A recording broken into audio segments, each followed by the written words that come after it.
បាទសួស្តីអ្នកទាំងអស់គ្នាថ្ងៃនេះខ្ញុំចង់បង្ហាញរបៀបឆ្នៃដង្ហើមនេះយើងមានដង្ហើមតាហាត់រីយ៉ាងធម្មតាយើងបើកលេខ1បើកធម្មតាលេខ2បើកធម្មតា3បើកធម្មតាអញ្ចឹងជាធម្មតាហាត់រីនេះវាអត់មានប្រើតេឡេទេព្រោះតែយើងចុចដៃអញ្ចឹងខ្ញុំធ្វើការកែច្នៃវាដើម្បីភ្ជាប់អាចប្រើតេឡេជាពីចម្ងាយដែលប្រើតេឡេឬក៏យើងអាចប្រើជាសំឡេងក៏បានដែរជាសំឡេងឲ្យឆេះក៏បានដែរអញ្ចឹងឥឡូវខ្ញុំសាកប្រើតេឡេខ្ញុំអត់ចង់ទេខ្ញុំប្រើតេឡេ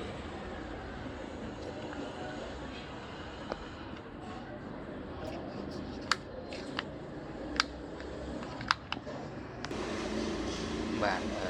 ញ្ចឹងយើងប្រើតេឡេដើម្បីបើក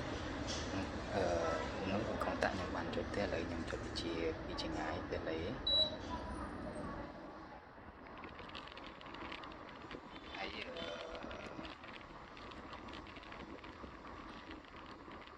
តេឡេនេះយើងអាចកំណត់ទីសម្រាប់ឲ្យមនុស្សបានហើយអាចកំណត់លឿនជាងតាមខ្លះដែលប្រើតេឡេជាពីចម្ងាយជាចុចបាច់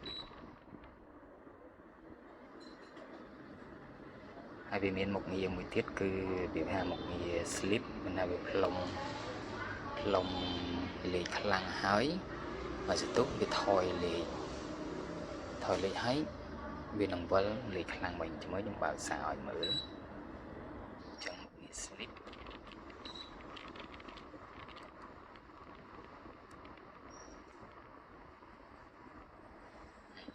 វាអូតូបន្ថយល្បឿនហើយបានវាបញ្ឆេះឡើងវិញអញ្ចឹងសម្រាប់អ្នកដែលគាត់អត់សូវចូលចិត្តដង្ហើមដែលវិលខ្លាំងជាប់ហើយវិលហើយ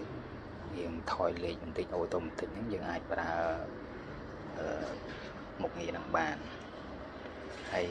មួយទៀតជាធម្មតាលោកដង្ហើមហាត់រីនេះគឺវាមិនអាចវិជាវិលបានទេជារេក្បាលងាកទៅឆ្វេងទៅស្ដាំអញ្ចឹងបើយើងចង់រេជាធម្មតាយើងត្រូវចុចគូតវាដើម្បីវិលប៉ុន្តែយើងអាចច្នៃអាហ្នឹងដើម្បីអាចឲ្យវាវិលក៏បានដែរតែយើងដូរដាក់ជាម៉ូទ័រវិញហើយបើបងប្អូនមានចំណាប់អារម្មណ៍ខ្ញុំចង់ទិញទៅដាក់ភ្ជាប់ខ្លួនឯងឬក៏ឲ្យជាងដាក់ភ្ជាប់ឲ្យក៏បានដែរខ្ញុំមានលក់ដុំវិជាកែច្នៃពីដង្ហើមធម្មតាទៅអាចប្រើតេឡេនឹងបានហើយតើតតម្លៃលក់ធូរថ្លៃទេ